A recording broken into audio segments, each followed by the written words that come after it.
tous, bienvenue dans Choc Actu, le seul JT où la France va mal, mais au moins, on en rigole. À Annecy, c'est ambiance Survivor, Haute-Savoie édition. Un campement de Rome installé depuis 18 mois s'est transformé en festival permanent de nuisances, menaces, dégradations, déjections et trottinettes de l'enfer. Les riverains sont à bout. Certains disent vivre dans la peur, d'autres ont juste arrêté de sortir et de respirer. Témoignage choc. Ils défèquent sur nos paillassons. Oui, vous avez bien entendu. À Annecy, même les paillassons ont besoin d'un vaccin. Le campement compte environ 60 personnes, avec branchements électriques pirates, déchets à ciel ouvert et ambiance camping sauvage à la lampe frontale. La mairie, elle regarde. La préfecture, elle consulte. Les habitants, ils dépriment. Une habitante confie. On vit dans la peur. On la comprend, surtout quand le voisin utilise ton paillasson comme toilette publique. Pour l'instant, aucune évacuation prévue. Mais au rythme où ça va, c'est plus campement des îlettes que île de la propreté. Chuck, à Annecy, c'est pas les touristes qui laissent des traces, c'est les voisins. Direction la Dordogne, où un ancien locataire expulsé a décidé de fêter ça, à coups de couteau. La scène se passe jeudi 23 octobre, 15 h. Une jeune femme sort de chez elle, tranquille. Son ancien voisin revient, armé d'un couteau de cuisine. Et là, plot twist. Ce n'est pas pour partager un cake.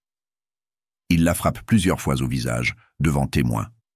La victime s'en sort avec des blessures profondes, notamment aux mains.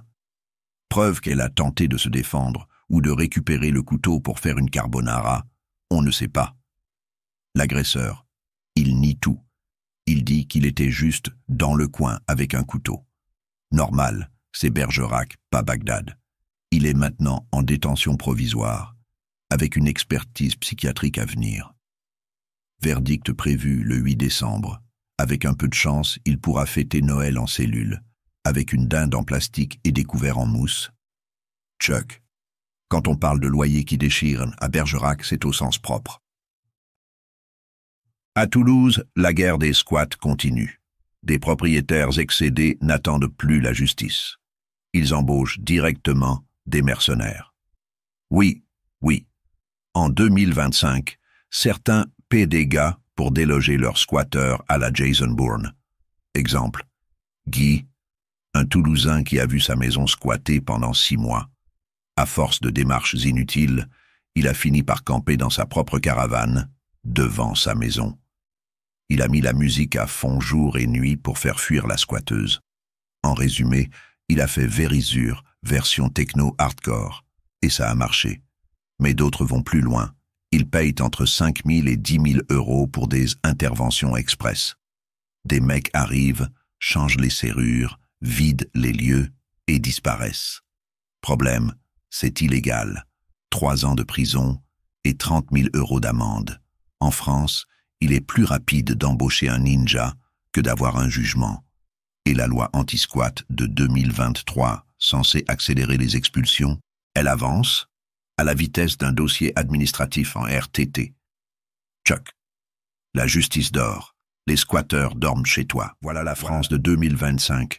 Des campements illégaux où les paillassons souffrent. Des locataires qui rendent les clés avec un couteau. Et des proprios qui recrutent des ninjas sur le bon coin. Tout va bien. Le pays est entre de bonnes mains. Si toi aussi tu veux rire, jaune, de l'actualité, abonne-toi, mets un like et active la cloche Choc Actu, c'est la France. Mais en version WTF, à très vite pour un nouveau JT du chaos.